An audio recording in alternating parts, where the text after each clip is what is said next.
kishë dhe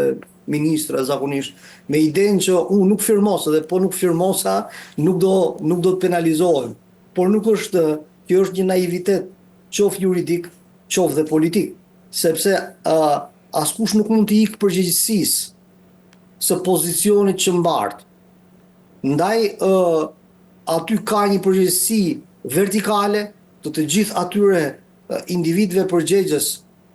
për vendimet që janë marrë, por natyrisht ka dhe një përgjegjësi të personit kryesor që komandon këtë zinxhir, që është ish zëvendës kryeministrja, sepse vazhdon të jetë në detyrë edhe ministrja zonja Balloku. Gjykoj që shumë kush duhet të mbajë përgjegjësinë dhe ky le të jetë një shembull që nuk mund të tallen me parat publike. Unë kam me gjithë, po them, dyshimet që kemi lidhur me strukturën e posaçme antikorrupsion, me gjithë problemet dhe dëshirën e kryeministrit për të komanduar dhe për të ndërhyrë. Dhe dim që, sepse Tirana është e vogël, Shqipëria është një vend i vogël, ne dim që ndikimet e tij kanë qenë të fuqishme në drejtim të SPAK-ut, për ta pasur në kontroll. Por gjithsesi, edhe ata të cilët janë pjesë e SPAK-ut vetë, janë, me sa duket, janë pjesë e një projekti shumë më shumë se sa ata vetë, ndaj janë të detyruar të ndjekin paran dhe t'i japin fund konceptit të korrupsionit masiv në Shqipëri, korrupsionit politik, i cili ndikon drejt për së drejti në qeverisjen e vendit tonë. Ndërkaq, profesor, socialistët kanë paralajmëruar se masa e pezullimit është e mjaftueshme për Belinda Ballukun dhe nuk do ta mbështesin arrestimin e saj. Mendoni se kjo rrezikon të krijojë ndoshta një përplasje të drejtë për drejtë pra mes kuvendit dhe SPAK-ut? Po, natyrisht. Kur tha më lart që qeveria dhe kryeministri janë në një përplasje me këtë institucion, me SPAK-un, kemi parasysh dhe parlamentin, sepse tu ka një problem. Domethënë, ne kemi humbur ndarjen klasike institucionale, ku legislativi dhe ekzekutivi nuk janë e njëjta gjë, por në Shqipëri kjo nuk ka dallim. Fatkeqësisht, mënyra se si është i kompozuar parlamenti është thjesht një zgjatim i qeverisë,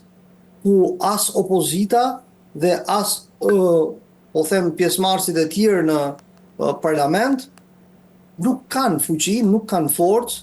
për të ndryshuar vendimarrjet e qeverisë. Nga ana tjetër nuk ka një ndërgjegje politike shtetërore nga antarët e grupit parlamentar të Partisë Socialiste që janë në shumicë për të treguar që ata kanë një nivel reflektimi që shkon përtej zgjatimit të zotit Rama apo shqetësimit të qeverisë. Legislativi do duhet të ishte dhe do duhet të jetë funksioni kryesor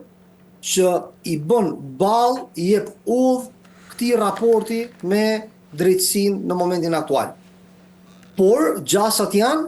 që në këto grup parlamentar të Partisë Socialiste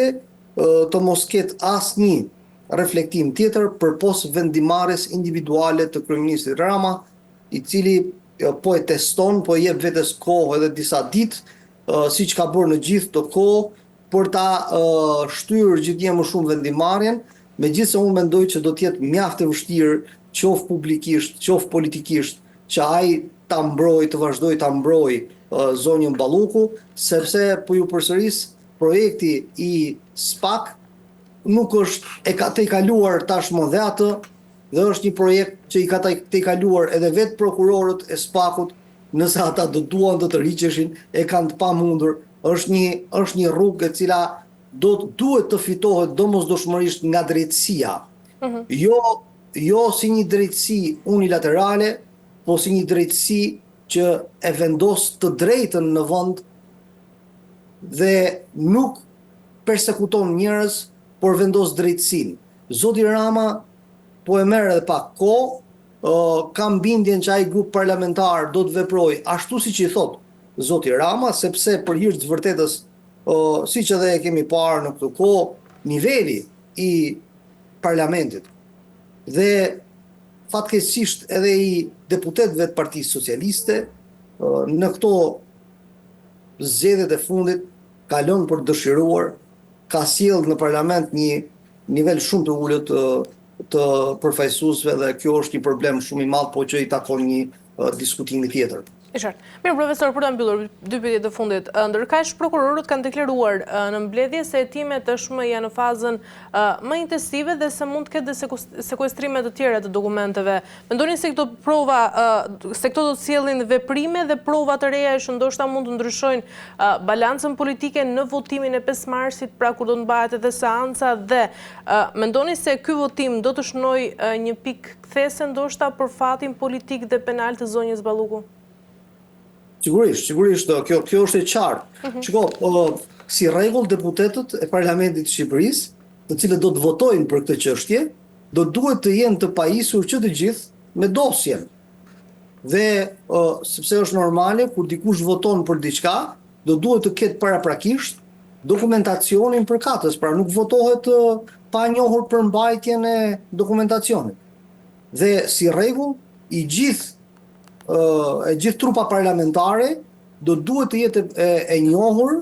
me gjithë dokumentacionin përkatës që të mund të marrë një vendim të bazuar në prova, por edhe në bindjen e tyre personale që krijohet për këtyre provave. Dhe unë mendoj që zonja Balluku e ka mjaft të vështirë ta kalojë këtë, po ju them, e ka shumë të vështirë ta kalojë këtë. Por po e kaloi këtë, po arriti ta kalojë këtë, do të thotë që tashmë reforma në drejtësi do të marrë një udhë tjetër dhe do të shikojmë më pas, uroj që të mos ndodhë, po do të shikojmë më pas veprime të tjera, ndërmarrje të tjera ligjore dhe ndryshime të mëdha në drejtim të reformës në drejtësi nga kryeministri Rama. Uroj që ky skenar të mos realizohet, shoqëria shqiptare nuk e dëshiron këtë, sepse besimi ndaj drejtësisë së re, pavarësisht rënjes që nga momenti kur ka filluar si proces, pavarësisht se ka rënë, nuk është mos i njësoj si në fillim, por besimi është absolut pra krahasuar me çdo institucion tjetër apo edhe me çdo ndërmarrje tjetër publike në Shqipëri, ndaj drejtësia është një nevojë, drejtësia në fakt është një e drejtë që duhet ta kemi të garantuar që të gjithë dhe nuk është normale që të mbrohen përmes imunitetit apo përmes mekanizmave të tjerë politikan, të cilët prezumohen të pafajshëm deri në momentin kur vërtetohet, por që mekanizmat e mbrojtjes politike nuk mund të jenë ato që përcaktojnë fajsin apo pafajsin e një funksionari publik. Kështu që kjo është një moment decisiv, shumë i rëndësishëm, kritik për reformën në drejtësi, por edhe për qeverisjen në vend.